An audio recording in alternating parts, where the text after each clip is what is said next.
So now IREDA limited अब देखिए 131 रुपये 45 पैसे का प्राइस आ चुका है और आज हमें वापस से तेजी देखने को मिली है।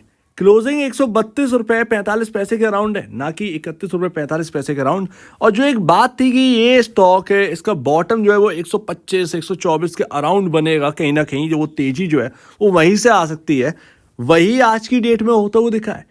कई सारे पीएसयूज के अंदर आपको देखने को मिल रही है एक बढ़िया तेजी। उसका एक रीजन है, शायद इनके अंदर जो प्राइस का एक गिरावट होना था वो शायद पूरा हो चुका है। आप देख रहे होंगे कई सारे पीएसयू जो है वो 10% 5% अब इरेडा के अंदर तो 5% का लिमिट है, बट अगर आप देखेंगे कि कल की डेट में जितना गिरे थे उतना रिकवर नहीं गिरे। जैसे कि आरईसी जो है वो 2.5% ही रिकवर किया है, और भी अगर आप देखेंगे तो वो कहीं ना कहीं रिकवर नहीं करें। जैसे कि ज़्यादा से ज़्यादा आप देखेंगे आईआरएफसी तो कितना अच्छा रिकवर किया है। इरेडा जो है वो हायर लेवल पर बंद हुआ है। आप देखेंगे उससे थोड़ा सा और आगे बढ़ेंगे तो एनएचपीसी आपको देखने को मिल जाएगा। इनमें जितना प्राइस करेक्शन होना था शायद हो चुका है। शॉर्ट टर्म बॉटम जो है वो बन चुका है, ये क्लियर यहाँ पर कहीं ना कहीं दिखाई दे रहा है। हालांकि अगर आप देखें तो अभी आज का जो लो है इन स्टॉक्स के, जो भी लो हैं, जो डे लो हैं, उन लेवल्स पर बहुत यहाँ पर जो है पेंची नज़र रखनी पड़ेगी। वही लेवल आप आगे के लिए बहुत ही इंपॉर्टेंट रखे जाएंगे।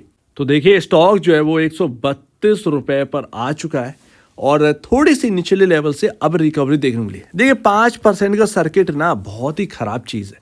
ये स्टॉक आपको एक बार अभी के टाइम बता रहा हूँ, अभी के टाइम आपको एक रेंज में घूमता हुआ देखेगा ताकि एएसएम से बाहर आए, उसमें आपके वॉल्यूम्स में गिरावट आएगी। जब तक ये गिरावट वॉल्यूम्स में नहीं आएगी, या आप कह सकते हैं कि जो एएसएम है, एएसएम से निकलने के लिए हमें वॉलेटिलिटी को ख़त्म होते देखना पड़ेगा। सिंपल सी बात है भैया, ये 5% का सर्किट अप और डाउन में ये आपका एएसएम नहीं हट पाएगा। कहीं ना कहीं आपको जो है एक न्यूट्रल यहाँ पर जो है इरेडा को देखना पड़ेगा, तभी जाकर ये काम होगा और ये मार्केट करवाएगा। अभी हाल फिलहाल में नहीं हो रहा है, बट ये होगा। एएसएम 4 में है और एएसएम 4 से बाहर निकलने के लिए हमें स्टॉक के अंदर की वॉलेटिलिटी को जो है वो काफ़ी लो करना पड़ेगा। उसी के बाद होगा, तभी यहाँ पर जो है ना एएसएम से बाहर निकलेगा, और ये सब होगा बजट और इलेक्शन से पहले। तो यानी कि आने वाले दिन में कुछ दिन बाद आप देखेंगे कि स्टॉक जो है वो कुछ ज़्यादा चलेगा वेलेगा नहीं, जहाँ तक है अधिकतर स्टॉक्स के अंदर ऐसा हुआ है। तो अभी आपको जो 215 की जो लेवल्स देखने को मिल रहे हैं ना, मैं आपको बता दूं क्लियर बात, ये आप इलेक्शन के टाइम देखिएगा ऑल टाइम हाई जितना भी दर्द दे दे उससे पहले कहीं ना कहीं आपको जो है दोबारा ये ऑल टाइम हाई देखने को मिलेगा बिफोर इलेक्शन या इलेक्शन के टाइम, और वो आपका चलेगा सिनेरियो बजट तक। उसके बाद बजट एक बार हो जाएगा, उसके बाद यहाँ पर जो है देखा जाएगा कौन सस्ता है कौन महंगा है, उसके बाद तोड़म फोड़म चलेगी। ये आप ध्यान रखिएगा, क्योंकि ये 5 साल में इलेक्शन होते हैं, लोग 5 साल वेट करते हैं इन डेज के लिए। ऐसे में भर भर कर पैसा जो है मार्केट के अंदर आता है। वो पीएसयूज तो इतने फेवरेबल हैं कि क्या कहने।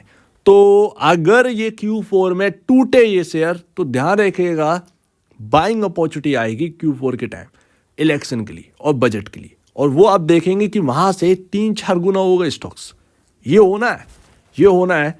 और ऐसे में तभी यहाँ पर जो है ऑल टाइम हाई हमें देखने को मिल सकता है। तो अभी वेट है 1 से 2 महीने का, इलेक्शन की रैली आएगी। आप पूछ रहे थे इलेक्शन की रैली कब आएगी, देखिए आने के लिए तो 10 दिन भी काफ़ी होते हैं। वैसे 10 दिन पहले स्टार्ट हो जाती है अच्छी खासी रैली। उसमें कॉल पुट आपका जो है ना अचानक से प्रीमियम बढ़ने लगते हैं दोनों साइड के, ये आपको पता होने चाहिए। अचानक से आपका इंडिया विक्स बढ़ जाता है, ये सारी चीज़ें होती हैं उस टाइम। तो सिनेरियो काफ़ी सुंदर होता है इलेक्शन के टाइम का। अगर आप नए हैं तो आपको ऐसी चीज़ें देखने को मिलेगी इलेक्शन के टाइम जो आप भूल नहीं पाएंगे अगले 5 साल तक। यस, रियलिटी है ये। और अभी अगर आप देखेंगे तो यहाँ ये आपका हटा देता हूँ, आप इसके इर्द गिर्द ही हैं 32 नहीं 29 का पी रेशियो आ चुका है।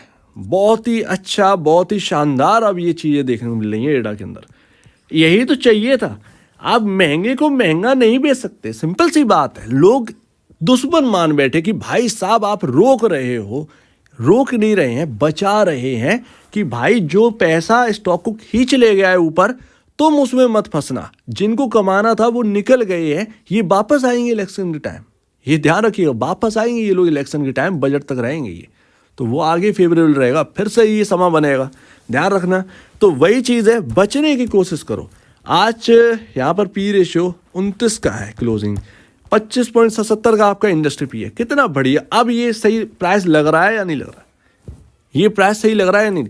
हमने बजट के लिए तेजी देख ली, उसमें करेक्शन हो गया, क्या लगा किसी के हाथ में? यही तो मैं कह रहा था आपसे कि बजट के लिए खरीदो, बजट हो जाए निकलना है। बजट के टाइम आपको 210 के लेवल मिल गए, क्या चाहिए और इससे ज़्यादा? निचले लेवल जहाँ से चले थे वहीं हम वापस आ गए, क्या बचा? कुछ बचा आपके हाथ में? तो वो सारी चीज़ें समझना है। ये ऐसा ही होता है, पैसे कमा के निकलना है। बट फिर भी मैं फंडामेंटल बेसिस पर मैं ये तभी कहूँगा कि भैया अगर आप इस प्राइसिंग पर स्टॉक अभी भी खरीद रहे हैं, अपने अफोर्डेबल है रिस्क या नहीं है आपका रिस्क, तभी आप खरीदेगा। यानी कि आप इस रिस्क को अफोर्ड कर सकते, क्योंकि प्राइस टू बुक वैल्यू दुनिया कुछ भी कहती रहे, महंगा स्टॉक है। इरेडा एक महंगा स्टॉक है, ध्यान रखिएगा, ये क्लियर है। चाहे आप हाँ कहें या ना कहें, चाहे आप बुरा माने या अच्छा माने, but price to book value matter करती है मार्केट के अंदर। और ये Q4 बता देगा। अगर Q4 में जरा सी भी गड़बड़ी हुई ना, ये PSUs देखिएगा कैसे ये टूटते हैं वो स्टॉक्स जो यहाँ पर Q4 के नंबर। लेकिन टेंशन मत लीजिएगा, कहीं ना कहीं Q4 जो है ना वो ज़्यादा बेहतर ही निकलेंगे। Q3 के ऑलरेडी मैं आपसे कह ही रहा था एडा के अंदर कि अच्छा आएगा, लेकिन Q4 ज़्यादातर PSUs के अच्छे बीतते हैं। और मैं फिर भी कहूँगा कि इतना पैसा मत डालना है एडा के अंदर। एडा एक कोई लौता नहीं है, मार्केट में 7,000 स्टॉक्स हैं, उनमें से अच्छे खासे स्टॉक्स जो है ना वो 1,000, 1,500, 2,000 तो हैं ही, ढूंढ के निकाल लेंगे। बट महंगा को महंगा नहीं बेच सकते, ये बात समझना। म्यूचुअल फंड का डेटा भी कुछ यही कह रहा है। कौन बढ़ाते हुए मिला है? निपॉन ने 50% बुक कर लिया अपना। यही चीज़ तो मैं आपको समझा रहा हूँ। भले ही बॉटम बन गया हो एडा के अंदर, फिर भी ध्यान रखिएगा कि उतना पैसा मत डाल दीजिएगा कि अगर वाकई में कोई और गिरावट आई बाई चांस तो आप संभल ना पाए। वो नहीं, पैसा हाथ में रहना चाहिए। कैश हाथ में रखिएगा, कैश हाथ में रखिएगा, कैश पर बैठिएगा। मार्केट की भाषा है कैश पर बैठिएगा। क्योंकि आपने देखा नहीं, मैं इलेक्शन 2 बार देख चुका हूँ, तो इसीलिए मैं आपसे कह रहा हूँ कि ये जो इलेक्शन के वक्त जो होता है ना वो भगवान ही मालिक रहता है। मतलब ओपनिंग के टाइम जो होता है उस दिन मार्केट के अंदर वो कोई कुछ नहीं कह सकता उसके बारे में। इसीलिए मैं आपसे कह रहा हूँ कि इलेक्शन में तो ये हायर साइड मिल जाएंगे आपको, बट उससे पहले क्या होना है ये थोड़ा सा देखना है वो। लेकिन फिर भी एंड लास्ट मुझे नेगेटिव मत लीजिएगा इस चीज़ में। मैं आपको बड़ा समझाने की कोशिश किया हूँ, हायर साइड और लोअर साइड सिंपल सी बात है, इससे बढ़िया और क्या समझाऊँ। तो वो चीज़ है 132 के लेवल आ गए, ठीक है। जो आज का लो है ना, इस लो को नोट कर लेना। 121 के अराउंड का लो है, इस लो को नोट कर लीजिएगा। जब तक ये लो टिका हुआ है मार्केट के अंदर 121 एडा 121 रुपये, जब तक ये टिका हुआ है कोई प्रॉब्लम नहीं है। अगर ये लो ब्रीच होगा तब इसके अंदर प्रॉब्लम आएगी। उस वक्त आप कह सकते हैं कि अरे यार ये प्रॉब्लम अब क्रिएट कर रहा है वाकई में, उस वक्त आप देखिएगा। अदरवाइज गिरावट बहुत हो गई है। RSI भी यहाँ पर जो है ना बहुत ही हल्का हो गया है। मेरे ख्याल से यहाँ पर तेज़ी बढ़ना चाहिए, थोड़ी सी तेज़ी बढ़ना चाहिए।